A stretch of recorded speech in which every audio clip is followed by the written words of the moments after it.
Dans l'intelligent d'Abidjan, André Silver Conan analyse l'affaire dite du député et de la policière.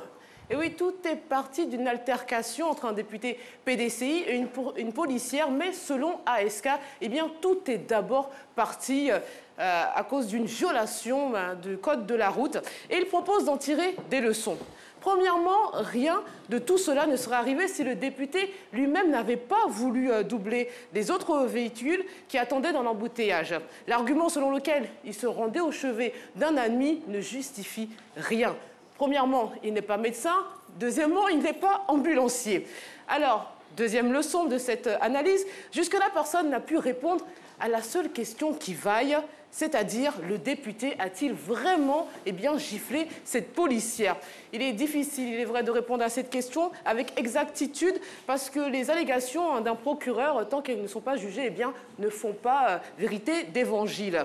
Troisième leçon, s'il a giflé, alors la procédure de flagrant délit devrait être déclenchée et non pas 48 heures après, comme ça a été le cas. Alors, André Silver Conan conclut ainsi: dans ce pays, nous aimons les petits arrangements avec les textes et la vérité. Cette bien sombre affaire va finir dans le flou, comme elle a commencé, et on n'en retiendra rien. Bienvenue au pays du mensonge, affirme-t-il. Dans l'Inter, maintenant, toujours sur cette même affaire, on apprend que la Commission nationale des droits de l'homme de Côte d'Ivoire, la CNDHCI, a produit une déclaration relative à ce sujet. Elle note que cette affaire suscite une polémique au sein de la population et de l'opinion publique et donne donc de vives réactions contre les services de police et de justice. La CNDHCI voudrait réaffirmer que tous les êtres humains naissent libres et égaux en droit et en dignité et restent soumis aux règles qui régissent la société, quelle que soit leur fonction, ce qui paraît logique. En conséquence, elle rappelle que conformément aux lois et aux normes en vigueur dans notre pays, nul n'a le droit de se faire justice lui seul. On poursuit avec l'éditorial de Béchir Ben Yamed dans Jeune Afrique. L'ancien directeur de publication de l'hebdomadaire panafricain revient sur les propos du nouveau président zimbabwéen Emmerson Mnangagwa qui affirme qu'il est inconcevable de poursuivre Robert Mugabe car c'est le père de la nation. Alors le journaliste précise qu'au XXe siècle, le continent a produit une dizaine d'hommes d'envergure internationale.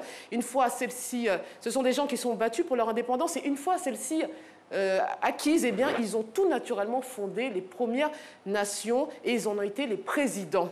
Appelés donc pères de la nation avant Mugabe lui-même, ses aînés se sont érigés eux aussi en présidents à vie. Et l'éditorialiste nous parle de tous ces chefs d'État qu'il a eu le privilège de côtoyer. Habib Bourguiba, Kwame Nkrumah, Ahmed Sékou Touré, Léopold Sédar Senghor et Félix Houphouët-Boigny. Un seul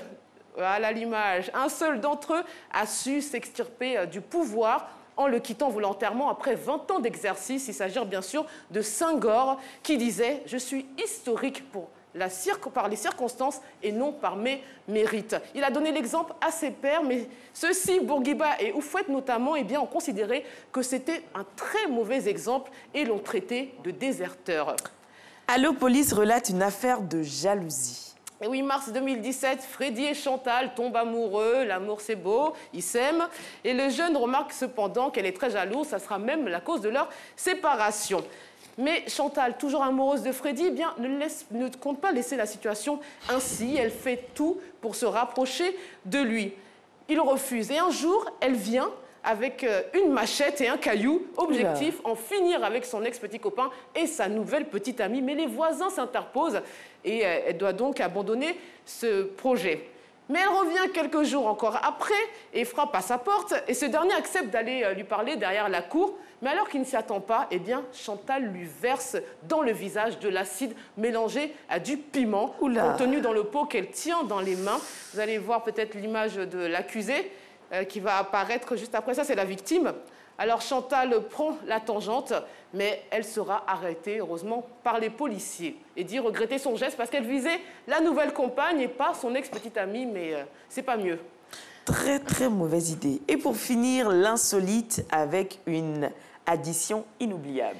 Et oui, que c'est triste Venise, alors, surtout qu'on doit payer près de 700 000 francs CFA, une facture, écoutez bien, pour 4 steaks, un poisson frit et de l'eau. Et oui, c'est la mésaventure qui est arrivée à des touristes japonais qui, offusqués d'avoir été facturés si cher pour un simple déjeuner, portent plainte contre l'établissement. Ils ont dû payer 1 100 € à peu près. Et l'incident s'est produit dans un restaurant à Venise, proche du cœur de la cité des Doges, la célèbre place Saint-Marc. L'élégance du cadre ne justifiait quand même pas une telle facture, ont-ils dit.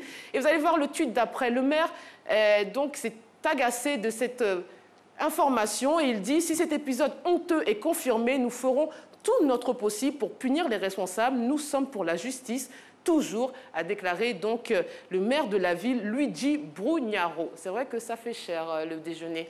Merci beaucoup.